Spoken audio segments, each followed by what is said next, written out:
primer lugar, muchas gracias por la invitación. Es un placer para mí poder estar aquí con ustedes, estar aquí en Ibiza, volver a Ibiza otra vez, que es siempre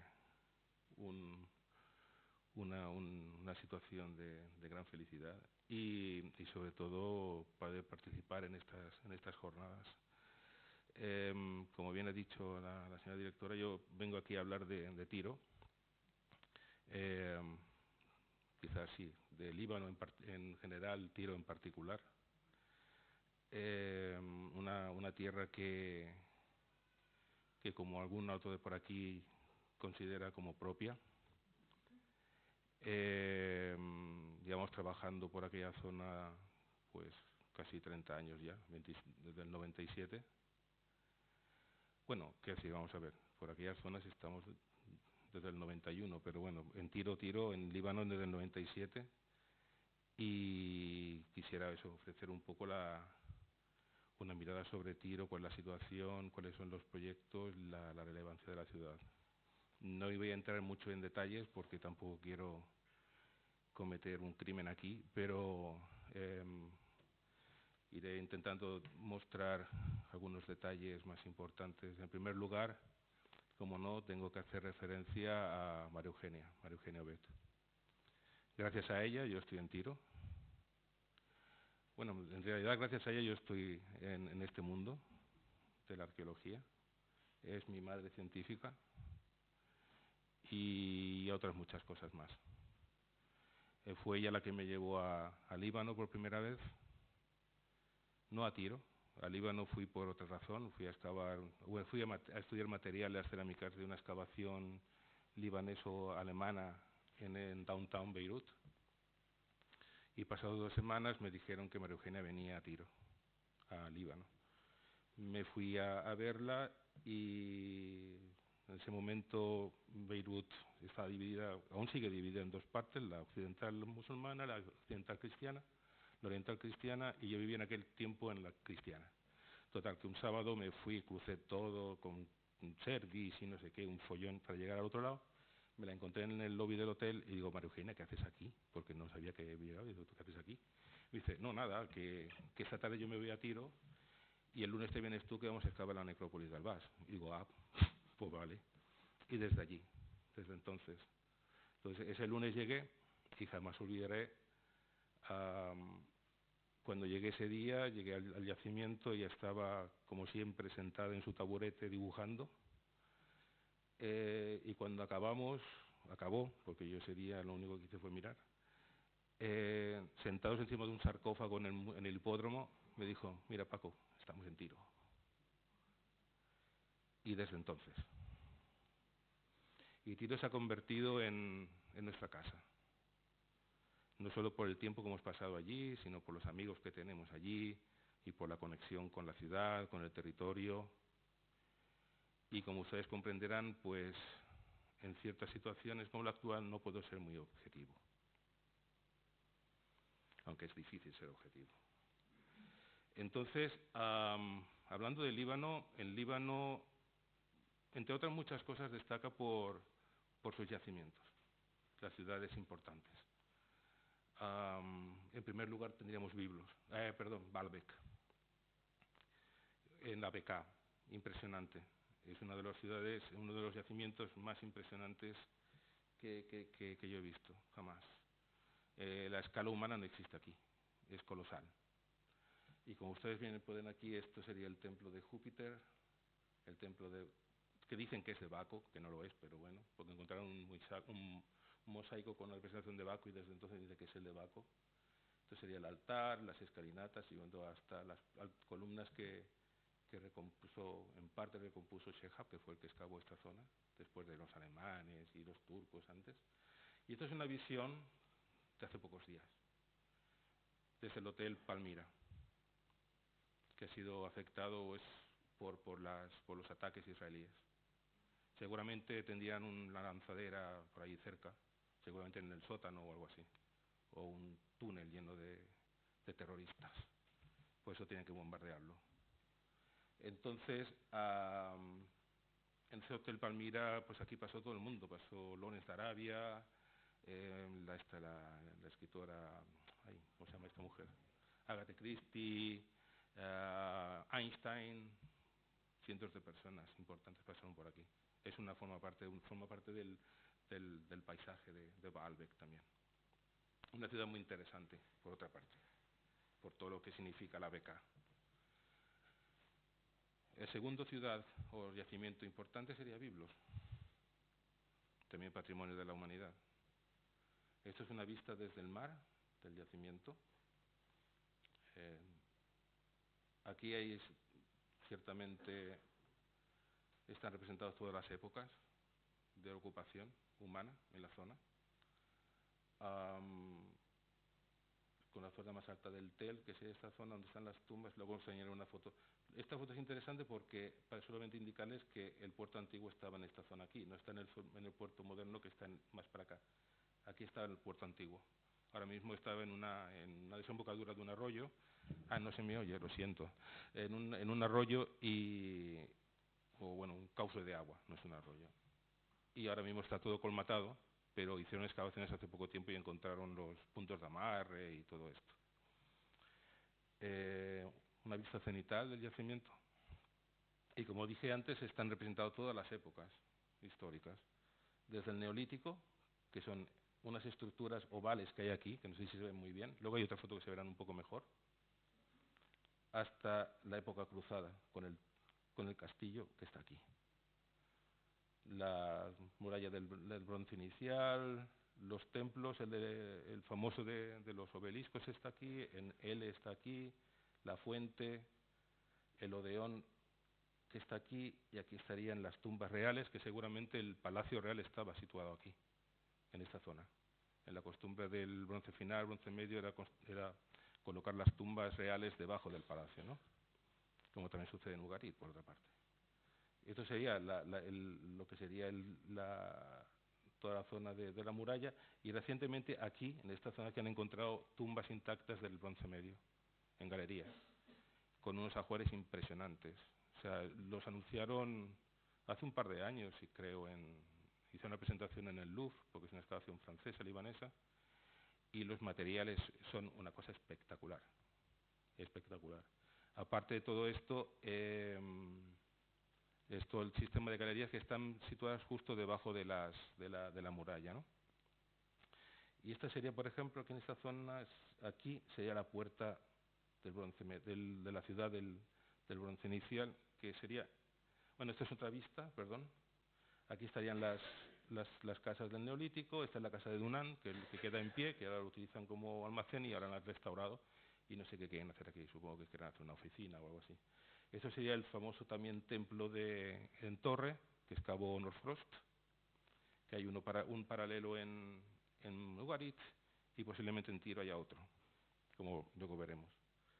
Las tumbas están aquí, y la escala de las personas, aquí son las personas que están, esto sería la muralla del bronce medio, y estas son las personas, para que vean ustedes la escala del sitio, ¿no? Un poco acercado, sí, esto sería la puerta de la muralla del bronce inicial. La hice así la muestro con una persona para que vean ustedes la escala. El templo en L, que va muy bien para la planta esta planta viene muy bien para lo que voy a explicar después. Es la típica planta de templo semita, de una sala, con la entrada y las dos columnas. El templo de los obeliscos, del bronce final, el mismo patrón, en este caso con una escalinata, pero la sala está aquí y los obeliscos alrededor del templo. Las tumbas reales, con los grandes sarcófagos de piedra. Son pozos excavados en la roca, muy profundos. No sé muy bien cómo pudieron bajar estos armatostes allá abajo, porque pesan verdaderas toneladas. De aquí salió el famoso sarcófago de Ahiram, que está en el Museo de Beirut. De aquí salió. Es el único que estaba decorado. El resto son así, son planos. Y muchos de ellos están aún in situ. Esto sería la fuente, que como ustedes recordarán, quizás les recordará mucho, por ejemplo, la que se excavó en Megiddo. Tiene un paralelo bastante claro allí, de ese tipo, ¿no? Con una escalinata que va en caracol hasta la fuente. Y esto sería la muralla y la entrada a la ciudad de Biblos en el bronce final hierro, con las murallas. Y aquí, esto sería, en esta parte de aquí es un glacis, o sea, es un promontorio, o sea, un parapeto inclinado, ¿no? Y encima estaría la muralla en alto. Y de Biblos, pues pasamos a Tiro.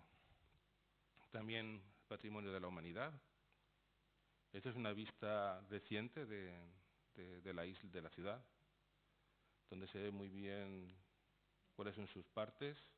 La ciudad antigua, con el puerto. La ciudad moderna, que esto está siendo sistemáticamente destruido estos días, cada día.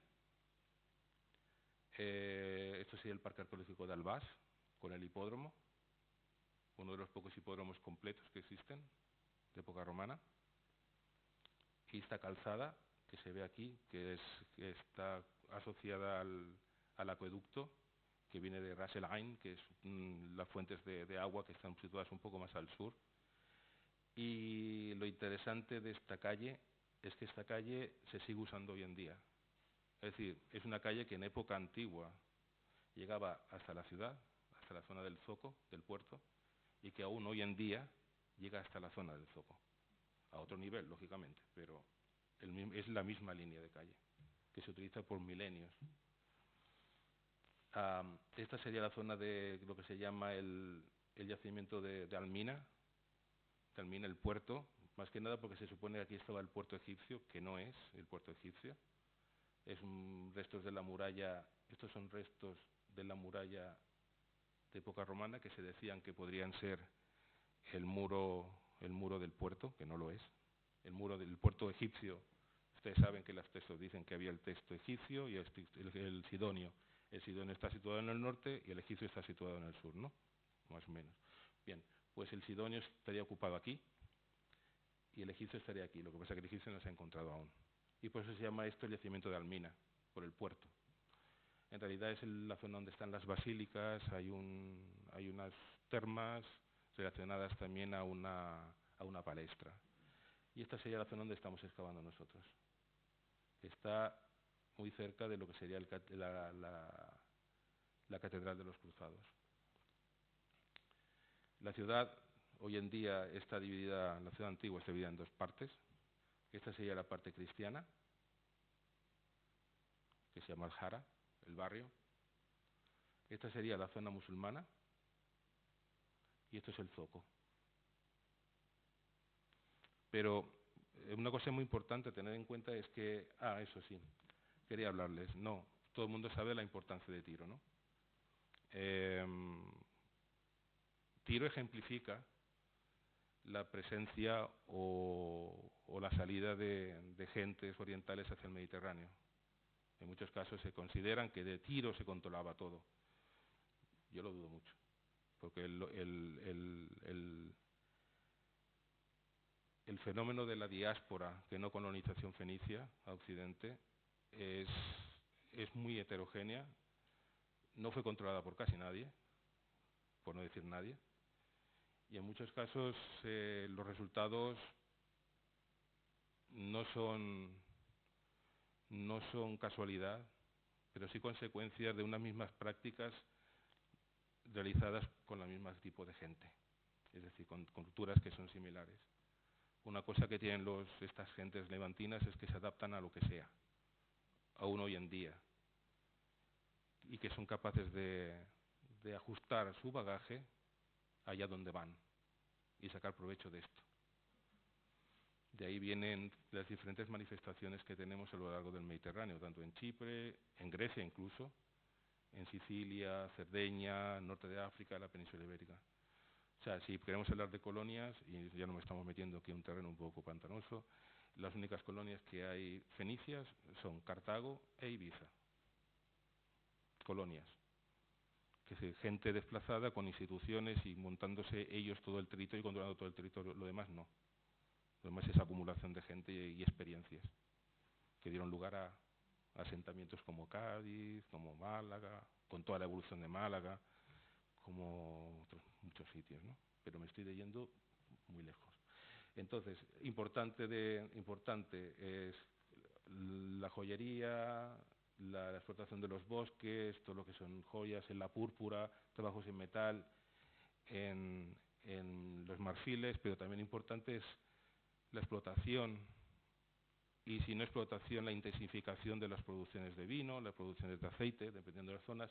Ellos trajeron esto, la gallina, que previamente la habían traído de la India y antes había venido quizás de Indonesia, si no me equivoco.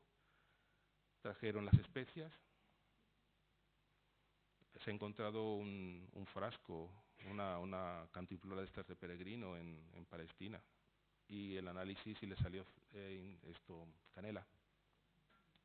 Eso significa que ya habían conexiones en el siglo X o IX ya con el mundo del Índico, que tampoco es muy extraño porque Mesopotamia está ahí al lado, o sea que tampoco es que se fueran a la otra punta del planeta. Es decir, que la gente se movía, y se movía mucho. Las especies, la pimienta, las esencias, los perfumes, la mirra, el incienso y la almadraba, la explotación del atún.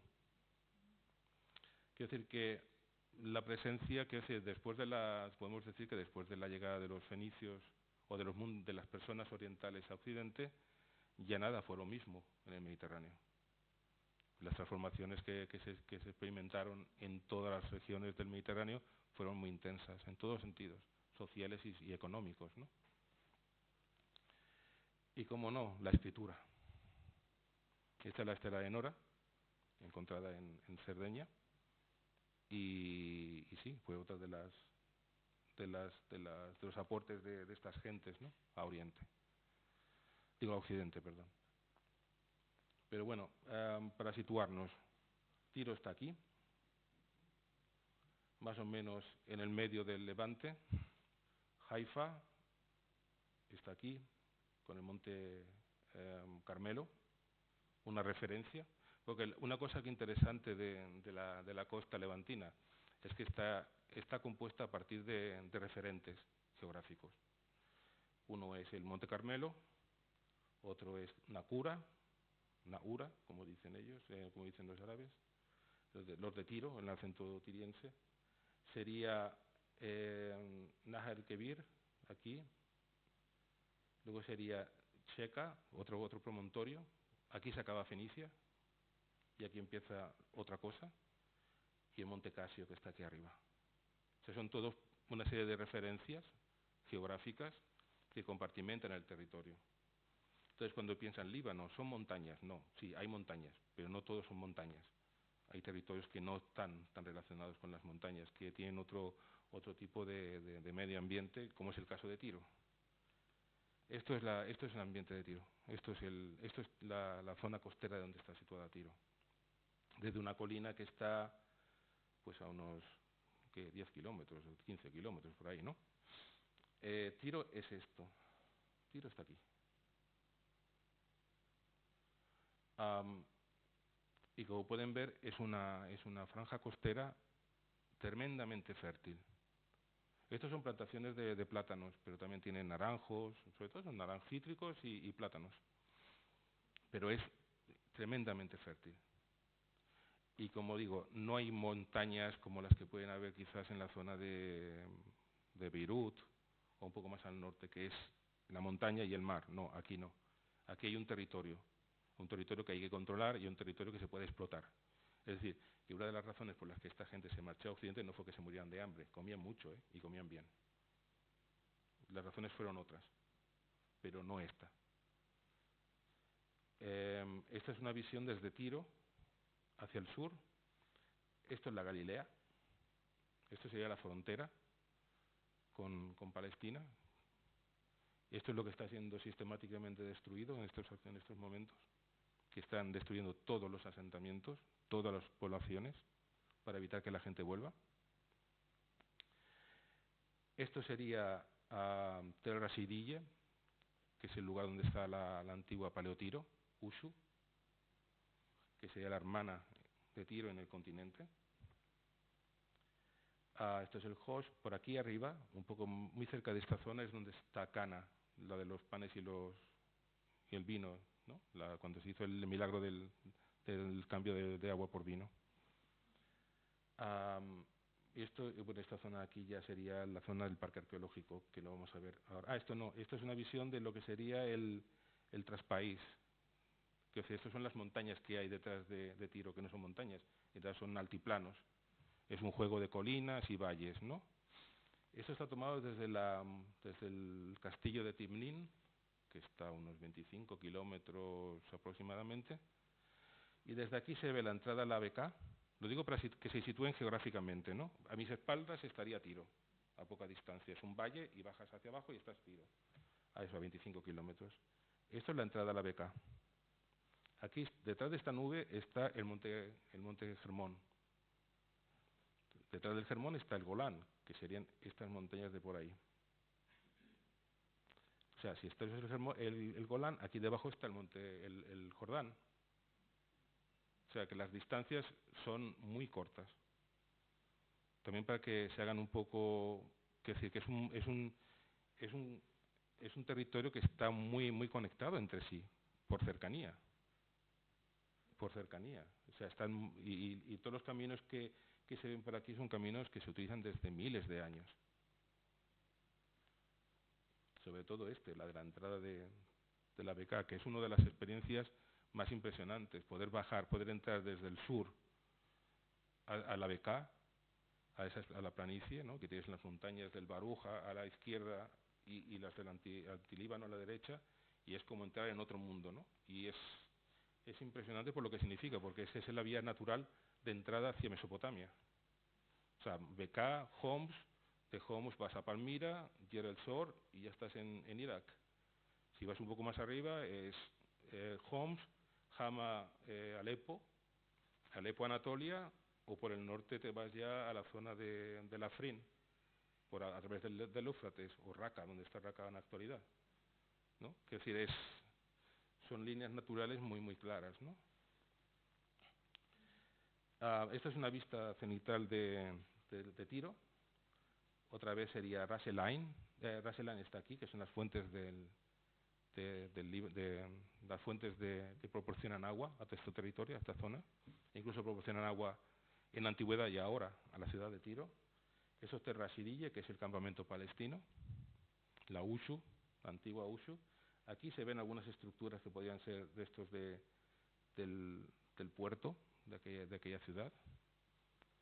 Esto sería, ¿cómo se llama esto? Tel Mashuk.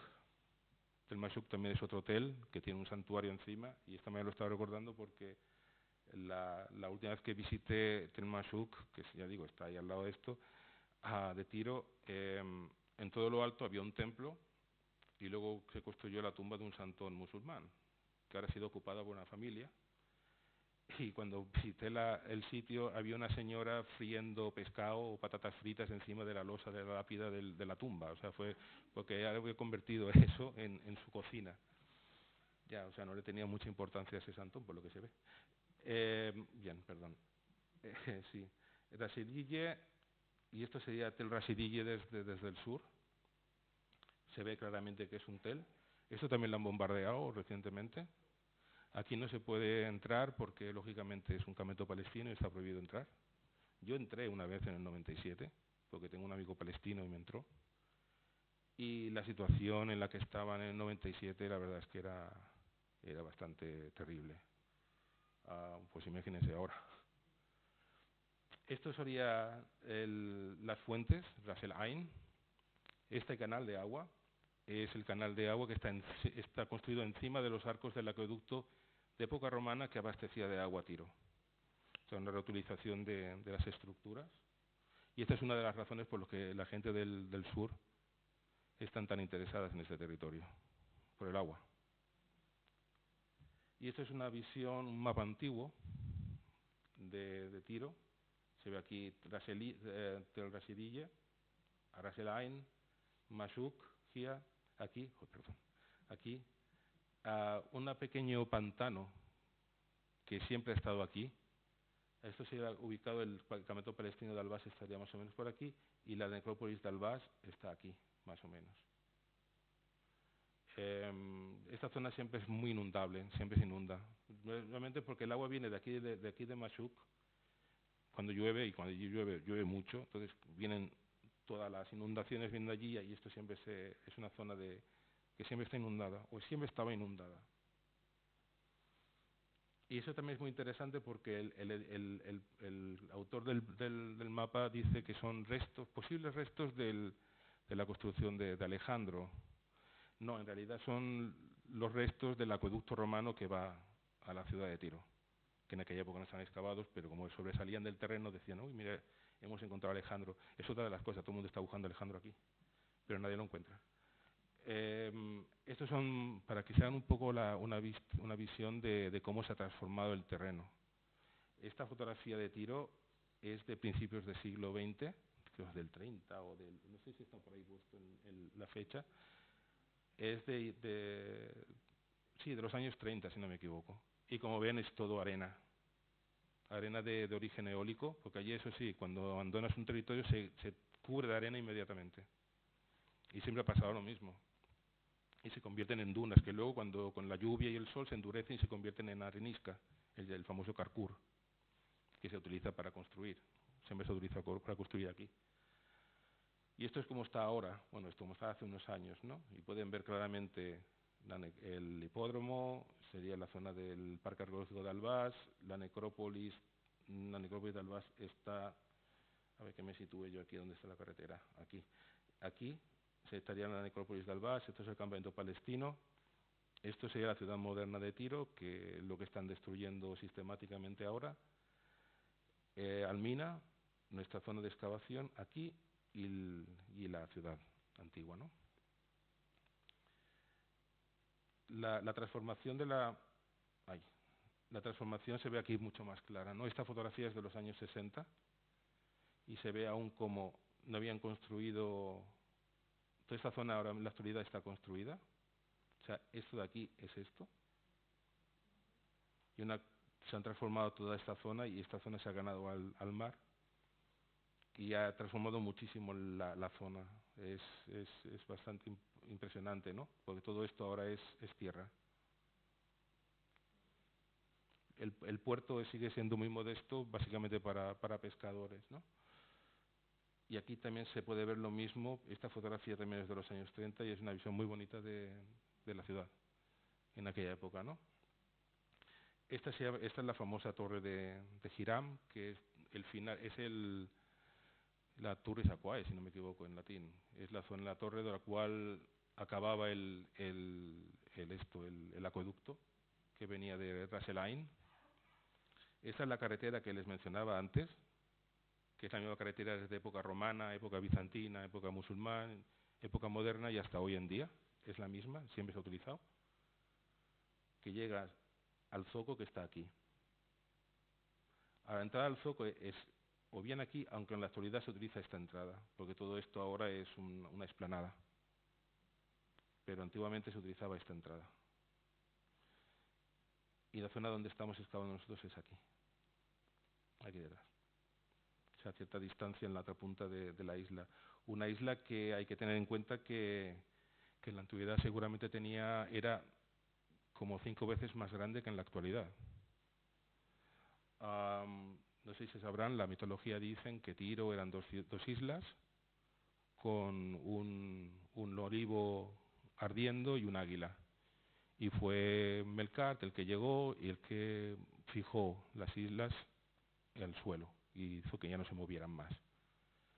Aquí tiene una moneda de época romana, una moneda de época romana que está representado la leyenda, ¿no? En momentos recientes, en años recientes, los franceses, un equipo francés ha hecho un estudio geomorfológico de toda la zona del Tómbolo y de la antigua isla para, entre otras cosas, precisar cuál era la geografía. Y sí, más o menos vienen a decir que sí, que lo de las dos islas era cierto, que esas dos islas no se sabe muy bien cuándo fueron unidas, según dicen las fuentes escritas, dicen que fue Itobaal el que las unió, o Hiram, no, Itobaal, fue el que las unió, y nosotros estaríamos excavando más o menos aquí, en el borde de esta isla, de la isla norte, y lo sabemos porque hemos constatado que hay una pendiente hacia el sur bestial, o sea, hay una fuerte pendiente hacia el sur, que lo constatamos en el 14, sí, en el 2014, y fue además una cosa que no esperábamos, porque fue una sorpresa, la pendiente que había hacia abajo, y luego cuando hicieron los pilotajes, este pilotaje que está aquí, ese está justo delante de la catedral de los Cruzados. Entonces, porque cada puntito aquí es un sondeo geomorfológico, ¿no? Entonces esto sería la emoción, esto sería la evolución antes de la conquista de Alejandro y después de la conquista de Alejandro. Sobre todo, lo que viene a decir también es que el istmo ya se estaba formando cuando llegó Alejandro, que Alejandro lo único tuvo que poner son 4 piedras y 3 tablas para poder acceder o crear un terreno para poder acceder a la isla, pero que el tómbolo ya estaba medio hecho por las corrientes. Y esto en realidad ya lo dijo Pilar Carmona de la Universidad de Valencia en el 2004, sin pilotajes. Ella solamente utilizó un mapa y 3 tornos, un torno que llevaba para hacer los sondeos, y los resultados son los mismos que han sacado los franceses con todo este gran proyecto. Eso sí, la escala del proyecto es bestial y los resultados, ya digo, son impresionantes. Entonces, como me estoy alargando un poco, voy a hablar un poco de la evidencia que tenemos en Tiro, ¿no? En Tiro hay 2 zonas arqueológicas, Albás y, como dije anteriormente, la zona de Almina. Esto en rojo es el contorno del Parque Arqueológico de Albás. Albás, el nombre no es muy árabe, el nombre viene porque aquí está la parada del autobús. Y es Albás, Albás, ¿no? Y la parada del autobús está aquí, que era el autobús que iba a Haifa y a Beirut. Sí, sí, y ya se quedó con el nombre. Y está en esta glorieta que hay aquí. O sea que no es un nombre muy romántico, es el autobús, la estación de autobuses, vamos. Esta es la calzada bizantina y romana que luego les mostraré, que ya les digo, va por esta calle hasta llegar hasta el Zoco. Siempre ha sido la misma calle. Y aquí tiene el hipódromo y todo sería el recorrido del acueducto, con tumbas de época bizantina, sobre todo de época bizantina, a los lados, ¿no? Aunque hay algún mausoleo por esta zona de aquí. Esto sería una vista de los restos. Esto sería la calzada romana con el acueducto, el arco, y esto sería lo mismo, pero desde el otro lado, del lado del continente, la calzada bizantina con las tumbas, sobre todo de época bizantina, ¿no? Y esto es una visión del hipódromo, que está completo, o sea, el contorno del hipódromo está completo, no he construido unas partes, pero está completo. La segunda parte sería Albás, la Necrópolis, un sitio que conocemos muy bien, algunos que estamos por aquí. Como dije, está situado al lado del campamento palestino, de refugiados palestinos. Aquí esta zona es donde habría estado el lago que les enseñé antes en el plano antiguo, es esta zona de aquí, que en la antigüedad era una albufera, separada con una barra de arena del mar. Aquí tienen unas vistas de las excavaciones. Esta es la campaña, la primera del 97, con una estela aquí, con las tumbas. Es una necrópolis de incineración que va desde finales del X hasta siglo VI, inicios del VI quizás. Y siempre es incineración, no tenemos niños. Hay algún feto, pero seguramente no nato. Y gracias a esta excavación se pudo entender un poco mejor todo lo que es el ritual funerario, ¿no?, levantino, y muchas veces también se puede aplicar a Occidente, porque básicamente los repertorios son los mismos y más o menos el trámite, el ritual o la evidencia del ritual más o menos es la misma, ¿no?, en ambas zonas del Mediterráneo. Estos son algunos de los restos que decía el ajuar típico, la urna con la tapadera, la tribolobada, la boca de seta y la copa para beber. Esto sería el set básico funeral. Nosotros siempre teníamos los restos humanos, siempre estaban en dos urnas. Una tenía los huesos y la otra tenía cenizas y restos de cerámica. En la urna de los huesos siempre aparecía un escarabeo, algunos de ellos egipcios como este, otros eran de imitación fenicia. Tenemos algún caso de máscaras antropomorfas de tamaño natural, o sea, este es de tamaño natural. Amuletos egipcios y las estelas. Estas las antropomorfas, como la que vi, como les he mostrado antes en la sección, y algunas con inscripciones, ¿no? Pasando ya a la isla, a la antigua isla, tendríamos el yacimiento de todo el sector de Almina, que es todo esto. Esta es la necrópolis cristiana, es la necrópolis musulmana.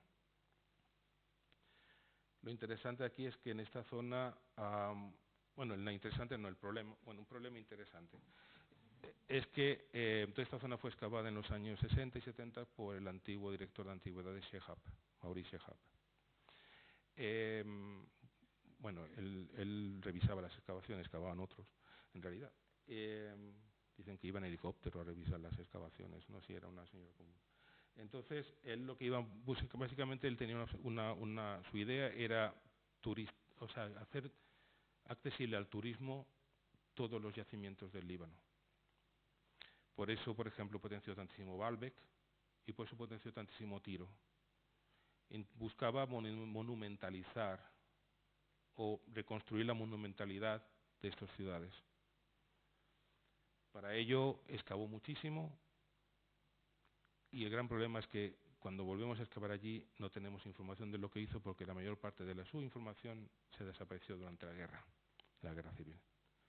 Entonces, cuando hemos vuelto a excavar allí íbamos ciegos. Y muchas veces nos tenemos que fiar de los obreros que él utilizó y que de vez en cuando venían de visita y decíamos, oye, ¿y aquí qué? Y ellos nos explicaban un poco por dónde habían excavado, qué es lo que habían, que dónde habían hecho los sondeos, dónde no habían hecho los sondeos. O sea, pero la información original, nosotros para la Acrópolis tenemos un plano original, uno, es incompleto. O sea, no está todo. Sí, el otro día recuperé de alguien que me las pasó y ya está. O sea, es problemático excavar aquí. Entonces, aquí tendríamos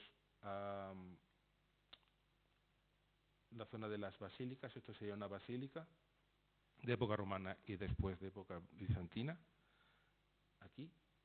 Esto sería la famosa palestra, que no está muy claro que es una palestra, pero todo el mundo le llama la palestra. Esto serían unas termas de época romana que sí que están relacionadas con la palestra. Y esta es una zona de una ciudad, de una serie de calles porticadas con columnatas a los lados, ¿no? Muy monumental, es decir, quizás en el siglo I después de Cristo, Tiro experimentó un proceso de monumentalización bestial. Tan bestial como que arrasaron todo lo que había antes para construir la ciudad nueva, que es uno de nuestros sufrimientos también, en la zona donde nosotros excavamos. O sea, ellos arrasaron todo y monumentalizaron todo, que es un fenómeno que también se ha observado, por ejemplo, en Chipre. En Paleopafos, por ejemplo, existe ese mismo fenómeno. O sea, los granitos de las columnas y los mármoles que nosotros tenemos aquí son los mismos que tienen en Paleopafos, por ejemplo. Es el mismo fenómeno. Es un fenómeno y también es la misma época de Baalbek, de los templos de Baalbek. Pero cuando hablo de Baalbek también es la monumentalización de Beirut, etcétera, etcétera. Aquí estaría la torre de Hiram, la fuente que comenté antes. Y es una cosa bastante interesante, bueno, estas son algunas vistas, de las columnatas de la basílica, de las termas de época romana. Esta es una vista de la columnata que va y las calles que van al yacimiento, a la zona donde estamos nosotros, y esta es una visión también de las calles, ¿no? Es decir, Ahora es monumental, imagínense cómo era en la antigüedad, en época romana. O sea, era una ciudad impresionante. Y porque querían potenciar la importancia de esta ciudad. Y en cierta manera,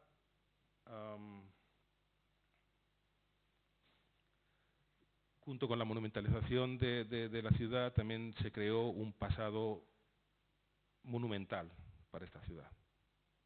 O sea, muchas de las cosas que se dicen de Tiro de la antigüedad vienen de esta época, cuando también se estaban creando esta monumentalidad, esta relevancia, ¿no?, como ciudad. Y también se estaba creando un pasado.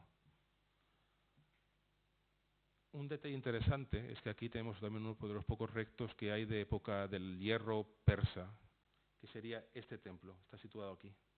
Este templo lo excavó Shehab, lo rescavó la antigua directora del Museo de la Universidad Americana de Beirut, Leila Badre, y lo que sacó realmente fue un templo santuario. En un momento tuvieron la tentación de llamarlo el templo de Melkar, pero aquello era muy pequeño, y por la planta que tiene posiblemente sea un templo también de torre, como el que hay en Biblos y como había en Ugarit.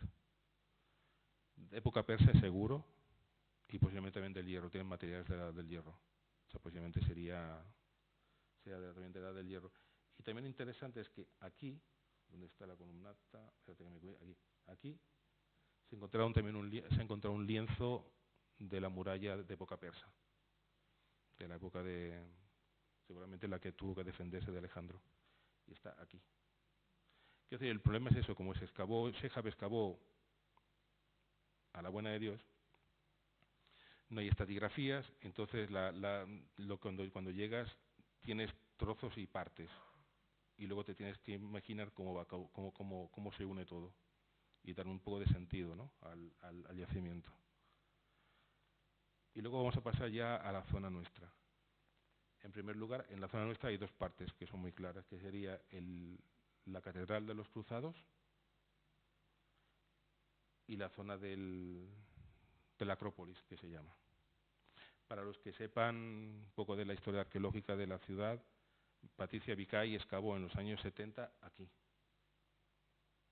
esta zona. Y nosotros estamos excavando aquí, o sea, estamos a 20 metros de sus sectores.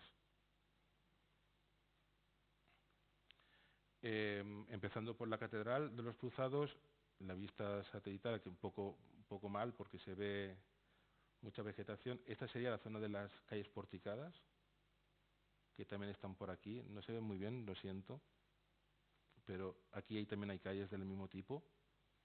Y de hecho la catedral está encima de calles de época romana. Shehab pensó que aquí estaba situado el templo de Melkar, porque el templo de Melkar estaría encima del templo de esto, pero luego cuando excavaron más se dieron cuenta que no, que lo que había debajo de la catedral son calles porticadas, de las cuales nosotros tenemos algunas partes también en nuestra zona. Esto es una visión de la planta. Esto está reconstruido por Shehab.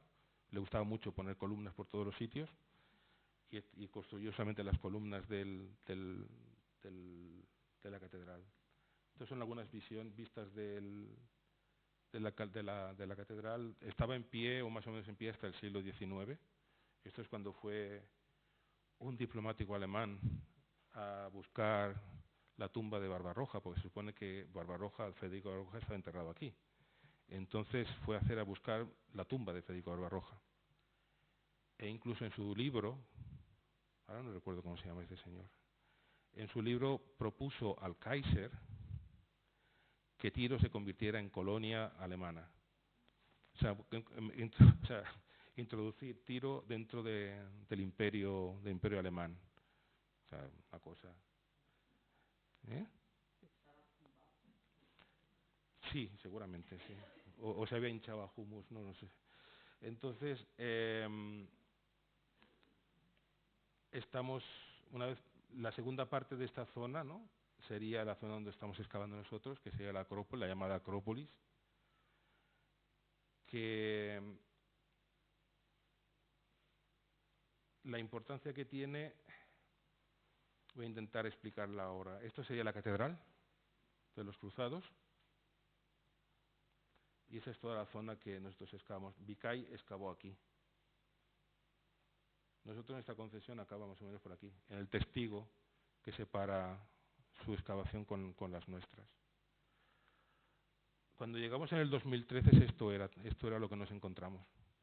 Fue la primera vez que nos visitaron cuando nos ofrecieron Ali Badawi, que es el codirector del proyecto, que es funcionario de la Dirección General de Antigüedades en Tiro, es el responsable. Y en un momento dado la excavación en Alba se complicó por tema de vecinos y por como estaban los palestinos al lado y los militares habían montado un puesto de observación y tal, era muy complicado porque era llegar allí, montar el teodolito y se montaba la de esto, venían militares por todos los sitios y no sé qué, y entonces era un follón. Entonces dijeron, bueno, vamos a excavar en otro sitio. Y como siempre nuestro objetivo, nuestro sueño siempre era venir aquí, excavar en la isla, para comprobar la ciudad de los vivos. No habíamos estado en la ciudad de los muertos, ahora nos vamos a la ciudad de los vivos, ¿no? Y en el 2013 nos ofreció la posibilidad de venir aquí. Una zona que no se había tocado en 40 años, desde las excavaciones de Shehab. Y esto es una vista, o sea, así estaba cuando llegamos, era la jungla. Cuando quitamos la jungla, esto es lo que nos encontramos. O sea, sectores derruidos, sondeos, muros que muy bien no sabemos dónde era, un testigo con una columna encima y muchísimos restos arquitectónicos por todos los sitios que hubo que apartar. Si no estaban in situ había que apartarlos. Y como no podías meter más maquinaria, había que hacerlo a empujones. Sí. Y bueno, mover estas dos piedras de aquí que habían aquí, nos tardamos 2 semanas, ¿no? 2 semanas. O sea, era día a día con gatos y con troncos y moviendo un poco. Un trabajo que yo no sé cómo hacía esta gente en la antigüedad para traer estos bloques aquí. Porque nosotros tardamos 2 semanas para mover uno. Pues imagínense. Pero bueno, pasó esa época mala, ya lo dejamos todos más o menos claro y esto es una foto de dron del último año, del 22, que fue el último año que pudimos trabajar allí. Limpiamos toda esta zona, que es un yacimiento inmenso, como pueden ver. Y en rojo, bueno, en colores, más o menos tenemos aquí la identificación por etapas. Entonces, vamos, desde el bronce inicial, no digo que sea la fundación de la ciudad de Tiro, pero cerca, porque estamos en niveles que son de la primera mitad del tercer milenio, ¿ya? Hasta hoy. Pero hasta hoy, que sí, hasta hoy. Entonces, pero sobre todo hay unos restos que destacan sobre el resto, que son, sobre el conjunto, que son los de época romana. Y es la monumentalización de esta zona de la isla. Pero voy a ir un poco por partes desde el principio. Esto. Aquí tienen un sondeo que nos encontramos hecho y que limpiamos, que fue lo primero que hicimos en el 2014, fue limpiar esto y limpiar la calzada romana que verán después. Y pronto nos dimos cuenta que llegábamos a niveles muy, muy antiguos. Y tan antiguos como que esto es tercer milenio. Es fundación de Tiro. O poco después de la fundación de Tiro. Entonces tenemos una ocupación del bronce inicial, un hiatus en el bronce medio, no tenemos bronce medio, no porque la ciudad se deshabitara, sino que esta zona se deshabitó. Seguramente la ciudad de Tiro estaba concentrada en la zona del puerto, en la zona norte. No sé si lo sabrán, las dinámicas de las ciudades en Oriente, en el bronce medio, se concentran en las ciudades, son ciudades más pequeñas, con mucha más población, una dispersión mayor de la población. Bronce final, hay una contracción de la ocupación, se hacen ciudades más grandes y se desocupa el territorio alrededor. O sea, el territorio, lo que es el Quintana, las zonas de alrededor de las ciudades se desocupan. Es por eso que después, al final del bronce final, llegaran otras gentes, arameos, hebreos, etcétera, etcétera, porque eran territorios que no estaban ocupados, no estaban tan controlados. Pues bien, la contracción del asentamiento de Tiro lo demostramos aquí. Eso sí, al final del bronce inicial, lo que tenemos es un nivel de destrucción muy bestia. Muy bestia. Luego tenemos niveles del bronce medio, el final del bronce final está aquí. Este muro, muy bien, creo que sería del bronce final, pero bueno, es un follón porque esto es época romana y aquí hay una fosa de época persa que lo corta todo, entonces es un poco más complicado. Pero esta sección, que aquí la tienen ustedes, está clara. Aquí hemos conseguido una financiación de la Honor Frost Foundation para hacer un estudio geomorfológico de la evolución de la ciudad de Tiro durante el bronce medio, o sea, durante la edad del bronce. Y los resultados que estamos obteniendo son impresionantes. Son impresionantes. Nosotros son los sondeos, son estudio de los sedimentos, con fechas de carbono 14, con fechas OESL, que es esto de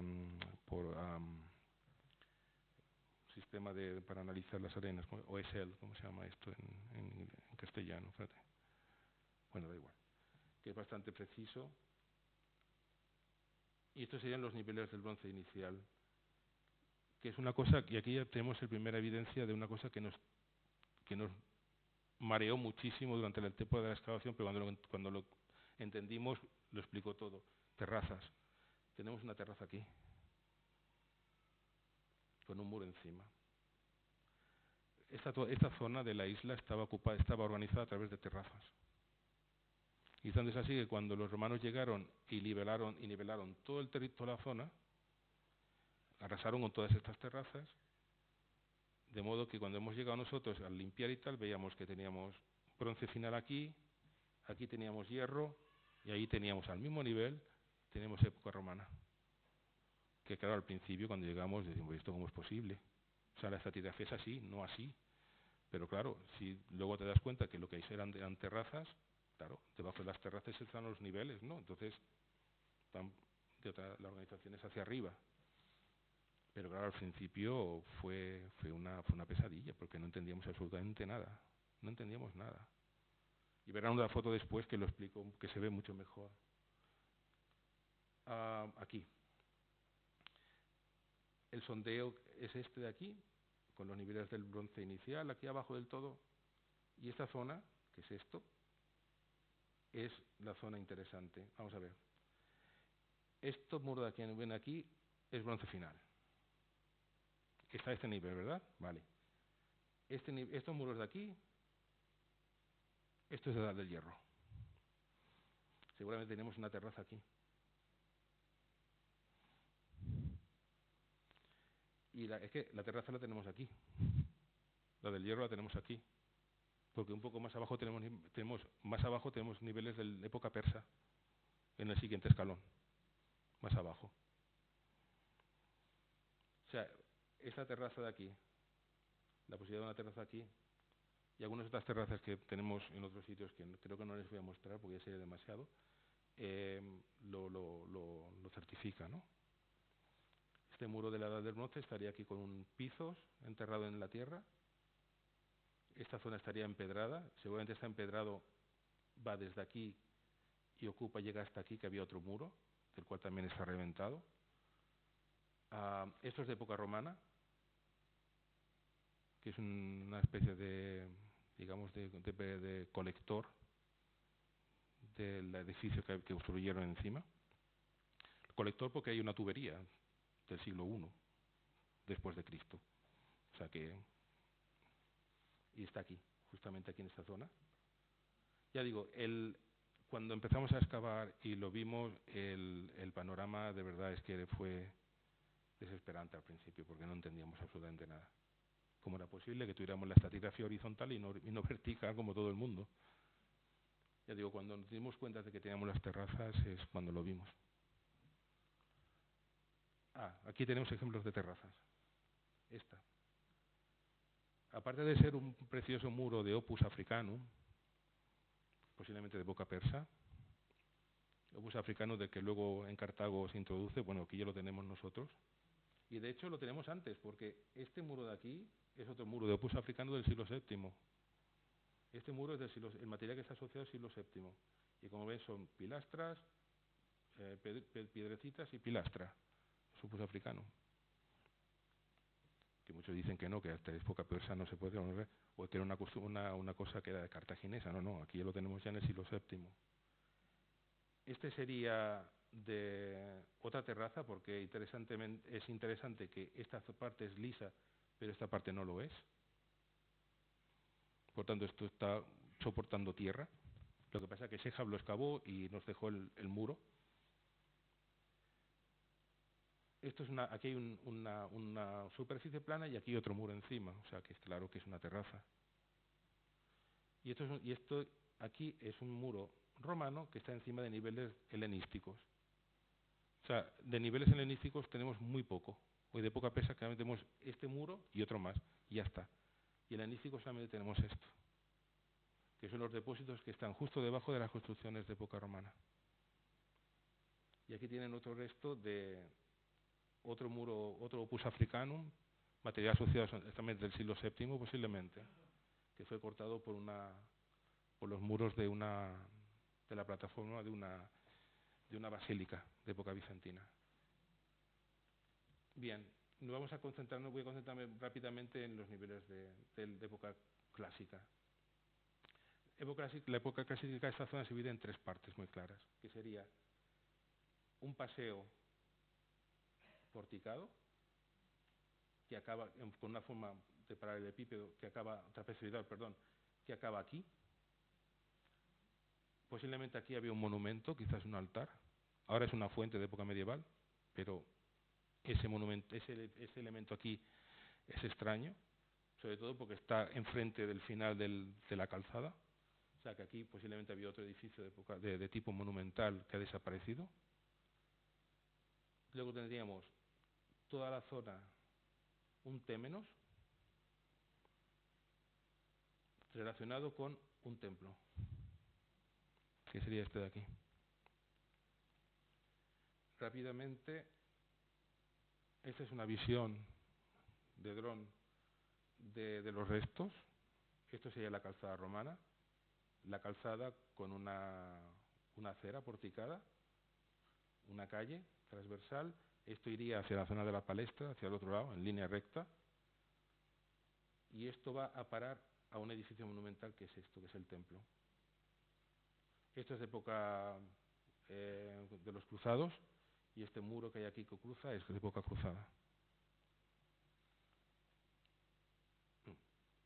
Bien, esto es una vista cenital. Lo mismo, la calzada con una canalización, un muro bastante potente ¿cómo se dice esto?, de soporte, porque la pendiente va en esta dirección y tienen que reforzar toda esta zona, y es un muro muy potente, del cual está desnudado, o sea, lo desnudaron, porque otra cosa es que tenemos hornos de cal, o sea, toda la piedra de aquí se fue al horno de cal, o a los hornos de cal que tenemos en la zona.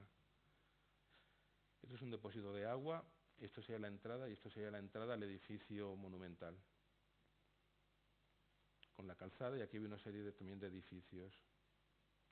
Entonces, esto es una visión del suelo de la calzada, con la acera.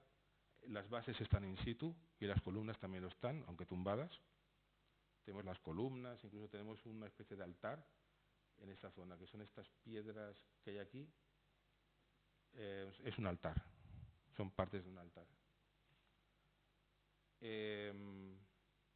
Por parte ven ustedes el pavimento. Otra prueba de que tenemos este muro de contención bastante grande que forma una plataforma es esto: las columnas que habían en las puertas del edificio monumental, al cayeron, y una parte cayó ladera abajo, se quedó apoyada en la plataforma, y la otra mitad está aquí.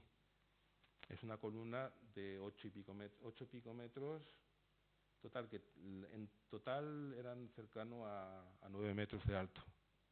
O sea, monumental, y es granito rosa del Monte Claudiano. Sí, y de una pieza.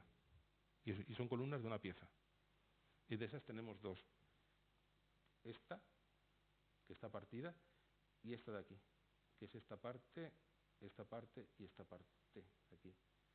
Y el capitel, que también está por esta zona aquí. Si no me equivoco, es que espérate que lo veo aquí. Lo veo mejor, sí.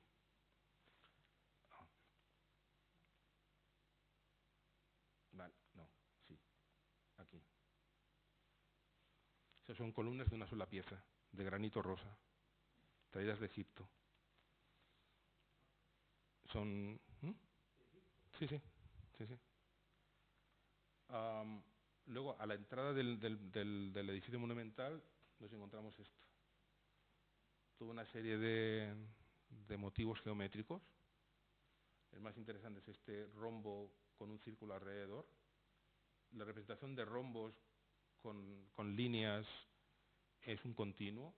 Y luego aparte lo que es el símbolo del proyecto, que es la palmera, que todo formaba parte de esta entrada. Esta entrada fue reutilizada, como veremos después, en época bizantina, pero que en la primera época, que son estas líneas que hay aquí debajo, forman parte del acceso a un edificio monumental que sería, creo que el templo.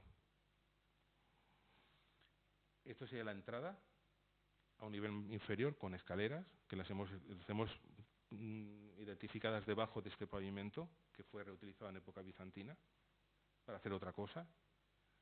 Y esto sería la planta que hemos podido reconstruir. Las líneas continuas es lo que hay y las discontinuas es como unimos, ¿no? Entonces sería la entrada, la base para una columna, la proyección de la entrada, la nao, que sería este muro de aquí y este muro de aquí, la esquina noroccidental, que la tenemos constatada aquí. Todos son muros de opus camenticium forrados de losas de arenisca, y aquí están las losas de arenisca in situ, o sea, las tenemos en la pared, pintadas en blanco y en rojo. O sea, que son los colores de ritual, religiosos para esta gente. Y el altar en esta zona de aquí, con un podio. Esta foto, nos ven aquí somos, creo que soy yo y Rami, que es el que hizo la foto, un compañero allí del Líbano, para que vean la escala. Es decir, la escala es un edificio muy grande, monumental. Esta es una vista de la entrada. Ven ustedes las fundaciones, que son bloques que van 6 metros abajo. Unos bloques de caliza impresionantes, que van soportando todo lo que era la fachada de este edificio. Y también para contener el desnivel que había hacia el sur, hacia el otro lado. Aquí los pueden ver ustedes bastante bien los bloques, ¿no? Y aquí también. Aquí está sin excavar esta zona, pero ya le digo, baja 6 metros. Esto sería la parte de la fachada por el interior. Esto sería, aquí encima habrían estado la columna que vieron ustedes antes tumbada. El nivel del suelo antiguo era este, porque tenemos una fosa de época posterior, de época tardorromana, helenística, que rompió toda esta zona. Hicieron un suelo de cal y montaron la entrada de lo que iba a ser después una basílica en época bizantina, del siglo IV, que está constatada en las fuentes. Entonces, como curiosidad, yo estoy estoy encima y al lado mío están los muros del siglo VII que les comenté antes, que están conservados solamente el nivel de primera hilada. Este muro de aquí, esto que ven aquí, es un muro de época persa, para que se expliquen lo de las terrazas, ¿no? Esto sería la parte contraria, la zona del altar, con un podio. El podio lo tienen aquí. El muro sería opus camenticium, con las losas que formaban el altar. Aquí se ve más o menos bien, aquí. Sería esta zona de aquí, ¿no? Este sería el muro camenticium de la nave en la parte meridional. El septentrional es este de aquí, con el vestíbulo que se estrecha. Esta columna que ven ustedes aquí y esta de aquí forman parte de la construcción de la basílica posterior, que las dejó allí fija para, normalmente para marcar los testigos entre sectores dejaba columnas, lo cual nos ha hecho una faena porque si queremos excavar el testigo se nos cae la columna encima, entonces no podemos, tenemos que dejar los testigos sin poder excavar, porque tampoco podemos meter maquinaria para llevarse la columna, entonces nos encontramos siempre con este tipo de problemas. Una prueba más de que esto es un podio de un templo es la presencia de inscripciones. Este bloque que ven aquí y este de aquí, más otro que apareció por aquí debajo, son inscripciones. Son inscripciones, una de época helenística y otra de época romana inicial. El doctor Frederic Alpi, que es del IFAPO de Beirut, es el que se encarga de estudiar las inscripciones. Y salió otra de un fragmento de panel de mármol, que esta era helenística, pero helenística antigua, siglo III. O sea, después de la conquista por Alejandro, en esta zona. Quiero decir que normalmente las inscripciones se ponían en los altares o cerca del altar, ¿no? Y además una de ellas es del gremio, no mencionan dioses, por desgracia, pero uno menciona, es del gremio de recolectores de Murex, de Tiro, y la otra es de un grupo atlético, ¿no? Y luego la tercera, pequeña, más pequeña, no sé, es muy fragmentaria y no se sabe a quién está dedicada, o de quién la dedicó. También aquí apareció, por ejemplo, una placa de las proteólicas de mármol con los motivos de la palmera, que son las que luego dio lugar a las proteólicas, etcétera, etcétera, ¿no? a las capiteles proteólicos. Y otro detalle interesante de esta construcción es aquí hay una cámara subterránea. ¿Qué es esta? Esta base es roca madre a 6 metros de profundidad. Estas rocas que ven ustedes aquí son las rocas que veían por el otro lado, pero lo que ustedes veían era la cima, las hiladas más altas. Estas son las hiladas de base, que están 6 metros abajo. O sea que es unos fundamentos importantes, ¿no? para poder controlar la fachada, para poder mantenerla. Esta cámara subterránea fue expoliada en la antigüedad y la expoliaron por 3 sitios, lo cual hizo muy difícil excavarla, pues que lo que temíamos era romper el equilibrio, que se nos viniera todo abajo. Y claro, meter gente aquí abajo a excavar, pues no es cuestión. Entonces, lo que sí que pueden ver ustedes, este sería el muro meridional, este sería el muro septentrional, esta es una de las entradas de los clandestinos, de época antigua, no hemos encontrado material moderno.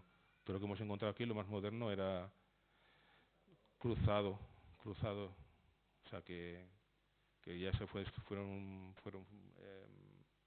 expoliadas en antigüedad, en época antigua. No hemos encontrado nada moderno, absolutamente nada moderno.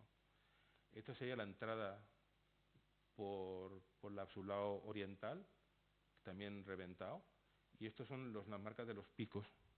Lo que hacían, si lo ven todo tan negro es porque la técnica que utilizaban prendían fuego, quemaban la roca, al ser arenisca se ponía más blanda y ya podían picar con mayor facilidad y ya cedían, ¿no? Entonces, teniendo en cuenta la planta, lo primero que llama la atención es que esta planta, con un vestíbulo más estrecho con respecto a la nave, no existe.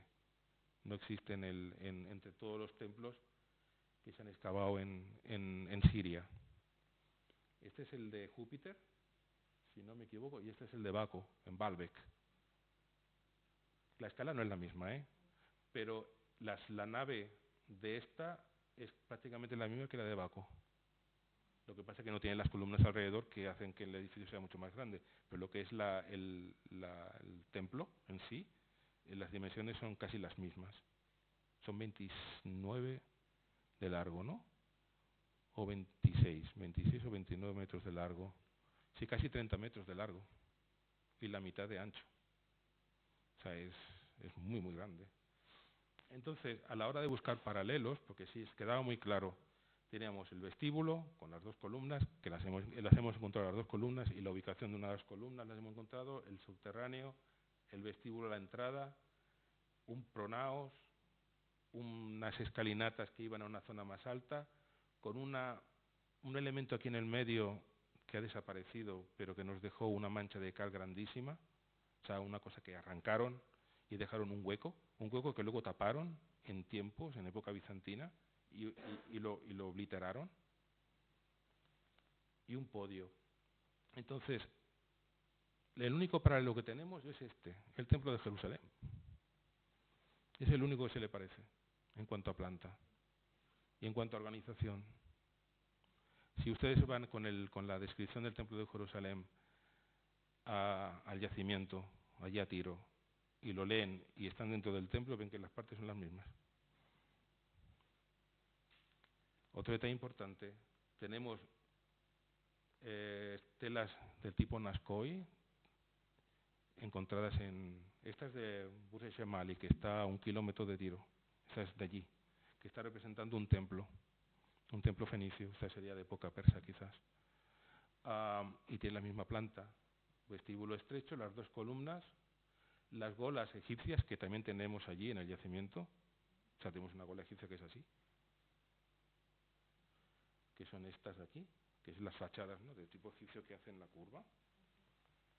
El símbolo de Melkart e Ishtar, que se repite en todos los sitios, en los modelos pequeños, en los terracotas, en los grandes y tal, o incluso en máscaras, se repite este símbolo siempre.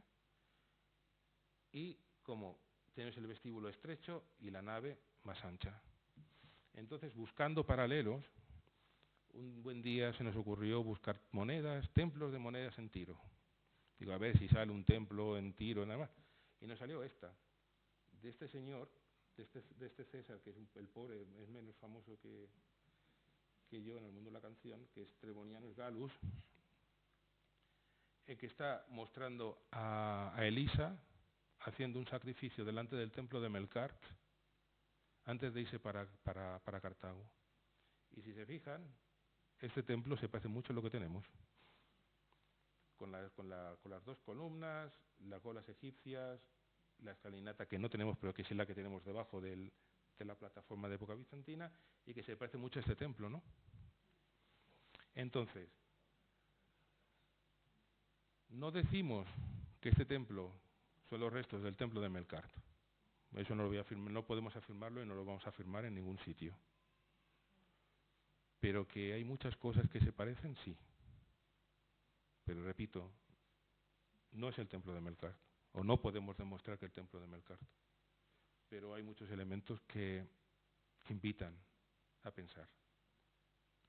¿Y qué pasó con este templo? Y eso está en las fuentes escritas, las fuentes de cristianas antiguas.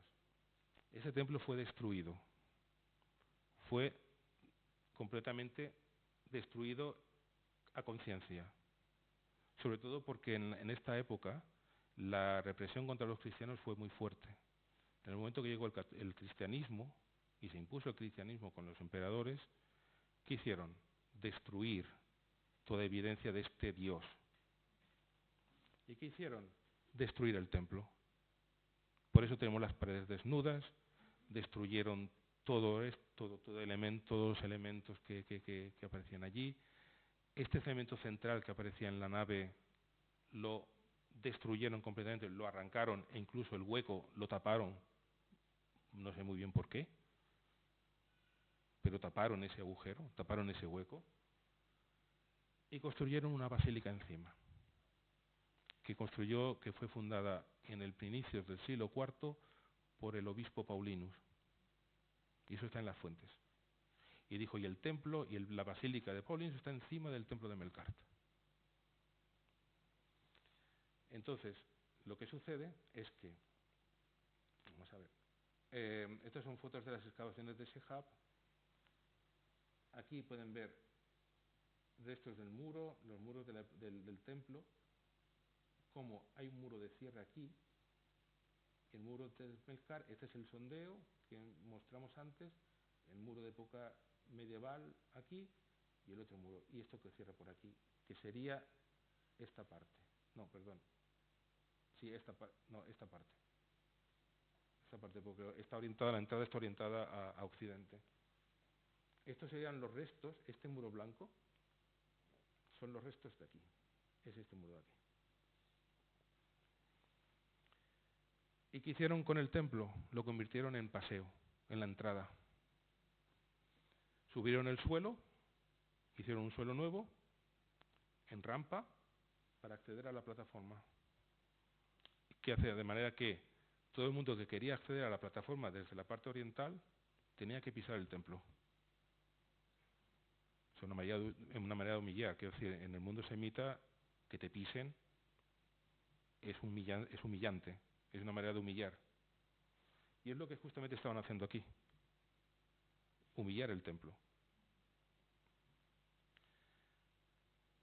Lógicamente el templo fue destruido en época medieval. En las excavaciones de Shehab lo único que encontró fue restos de lo que eran los muros que hay alrededor. Además, buena parte del edificio está debajo de la carretera y del cementerio musulmán, que ahí no se puede entrar, lógicamente. Pero sí que tenemos el contorno de la plataforma, ¿no? Y también encontramos toda una serie de remodelaciones en los restos antiguos. Como pueden ver, por ejemplo, esto sería el final del paseo porticado, que lo compartimentaron, cerraron las columnas, los huecos entre columnas las cerraron y crearon muros y compartimentaron el interior, creando suelos de cal. Tenemos una sucesión de suelos de cal que, contando cada vez, si se considera que cada año es una restauración del suelo, podemos contar los años que fue utilizado esos suelos. Es algo que podemos hacer, que íbamos a hacer en esta zona de... vamos a ver que me sitúo yo. ¿Sí? Sí, aquí, en esta zona de aquí. Como ven, estas son las bases de las columnas que fueron cerradas para crear nuevos suelos, ¿no? Y nuevas superficies. Y esa es la fuente de época medieval, que seguramente está reutilizando o transformó algo que había aquí, que está justo en el centro del final de la avenida porticada, ¿no? Incluso pueden ver aquí que está la fuente, que lo veo aquí, sí, aquí. Aquí tienen ustedes el caño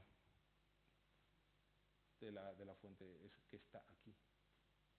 O sea, un depósito de agua y el caño está aquí.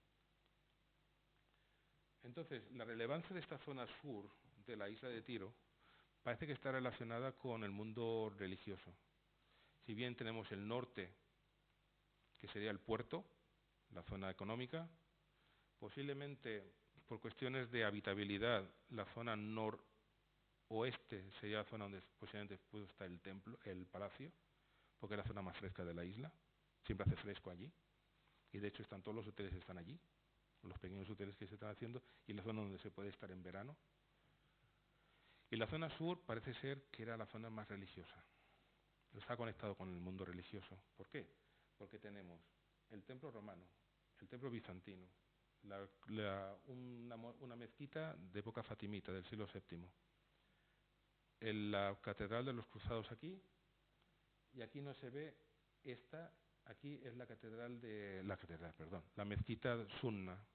¿Por qué? Porque después del cuando los cruzados fueron derrotados por los mamelucos en el siglo XIV o XV, si no me equivoco, la ciudad de Tiro fue abandonada. La ciudad de Tiro se quedó en cuatro familias de pescadores situadas en el norte, en la parte norte de la isla. O sea, la ciudad se abandonó y fue reocupada en el siglo XVIII por familias egipcias, que son sunnas. Entonces se construyó la mezquita sunna aquí en esta zona, que está pegada al zoco, o sea, está dentro del zoco. Luego, a inicios del siglo XX, se fundó esta mezquita, que es la más antigua de culto chiita. La hizo el Hajj Sharafidin. Es decir, y luego, aparte, el cementerio musulmán está aquí y el cristiano está al lado. O sea que hay una conexión de esta zona meridional de la isla que muestra o parece indicar que hay una compartimentación de las zonas de la isla, ¿no? Norte sería comercial, zoco, puerto, la noroccidental posiblemente sea la residencial, quizás con el palacio, la zona meridional, zona relacionada con el culto, ¿no?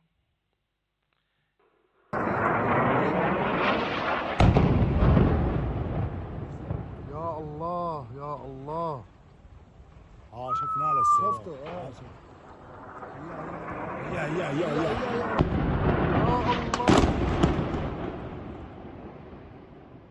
يا محمد يا محمد شفتوا الصاروخ؟ Esta última bomba destruyó la casa de un amigo nuestro.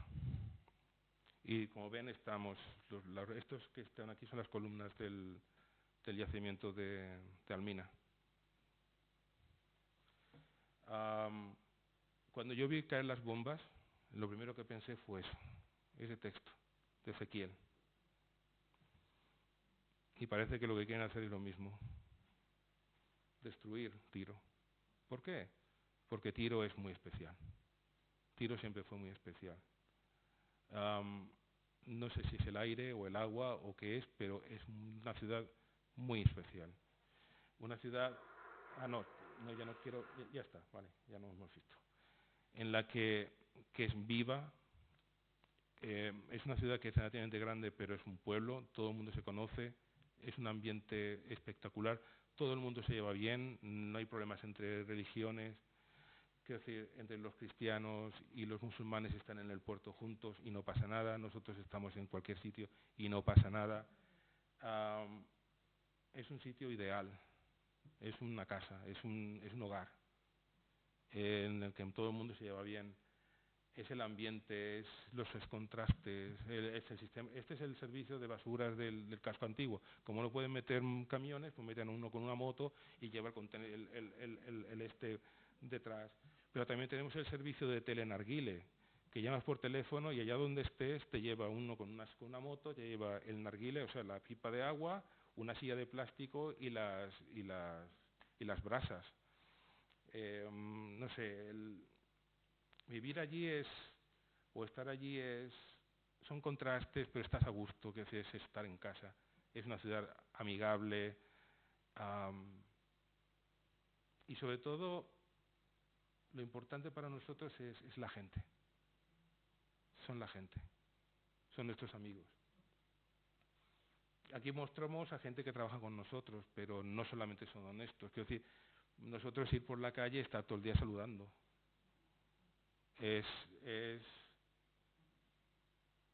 Nuestra conexión con la ciudad es impresionante. Y yo estoy seguro que el mito del ave fénix viene de aquí y va a seguir aquí. Esta gente saldrá adelante como siempre han salido. Esta gente saldrá adelante. Este es Michel, un amigo, lo conocemos yo no sé ya, desde el primer año que fui allí. Este es un fenicio verdadero. No, fuera guasas. Hubo un proyecto del National Geographic que tomaron muestras de ADN de gente de Tiro y de gente de Cartago y este es de los que son fenicios de verdad. Este linaje de ADN va hasta la época de los fenicios. Y unas pocas más de gente de las familias de por allí, que también salen en esta revista del National Geographic. Él sale en la portada, creo, del National Geographic. Y esto es Tiro. Esto es Tiro. O sea, amoldarse a las circunstancias y vivir amoldándose a las circunstancias. Por eso que es una mezcla entre admiración, amor, respeto y qué narices, y que nos consideramos también de allí, en cierto modo. Por eso quiero acabar aquí con esto, ¿no? Con esta imagen. I love Sur. Sur es Tiro en árabe. Y ya está, quisiera acabar aquí. Muchas gracias.